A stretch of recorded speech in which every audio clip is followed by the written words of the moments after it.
Canada's Environment Minister says she's fed up with the sexist comments women in politics have to put up with, and she accuses Conservatives of being the worst offenders in the misogyny department.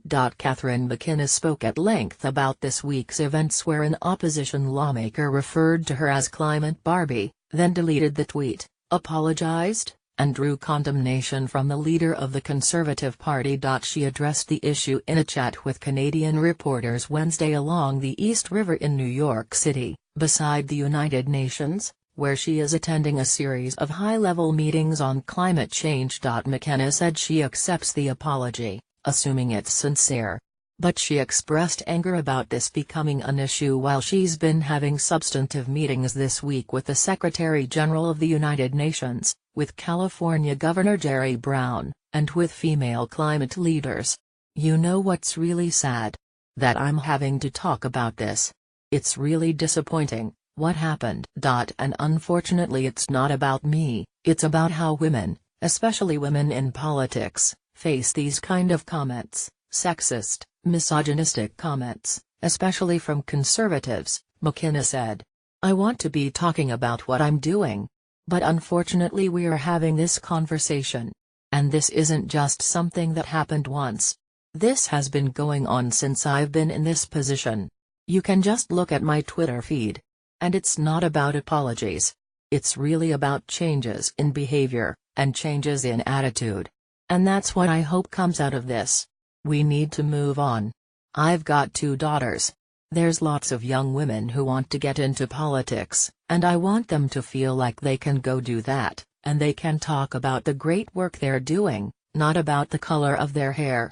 The leader of the Conservatives referred to his daughters too, in a statement late Wednesday. As a father of 3 daughters, I want to ensure that gender-based stereotypes have no place in Canada or Canadian politics, Andrew Scheer said. More, Rona Ambrose's advice for Canadian women considering politics. The demeaning words used by the member were inappropriate and he has rightly apologized.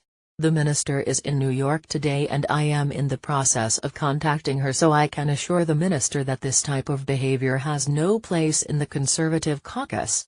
The unnamed member in that statement, Jerry Ritz, apologized. Ritz triggered the furor Tuesday with the wisecrack on Twitter. He promptly deleted the tweet and apologized, but not before touching off a cascade of social media outrage, including from McKenna herself. I apologize for the use of Barbie, it is not reflective of the role the minister plays, Ritz wrote. The issue dominated the start of Wednesday's question period. The Ritz controversy proved the perfect remote control for a government keen to change the channel amid sustained public anger over its proposed changes to small business taxes. 3 times, Scheer tried to press the government on its plans, and all 3 times Natural Resources Minister Jim Carr, standing in for Prime Minister Justin Trudeau, who was in New York for the UN General Assembly, ignored them. Instead, Carr demanded Scheer disavow Ritz's words and compel him to apologize in the House of Commons, not just to McKenna but to all MPs and all Canadians. Initially, Scheer would not bite.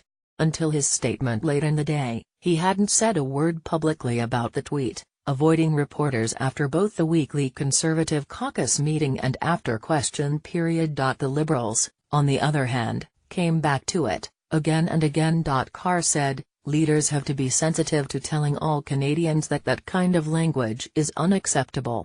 We gave Scheer an opportunity to do that today. He chose not to accept it. The Liberals also took the opportunity to embark on a fundraising opportunity, issuing an email to potential donors from McKenna referencing the tweet and asking for money to help the Liberals build a more inclusive society for our kids and grandkids. Politicians of all stripes criticized Ritz for the remark.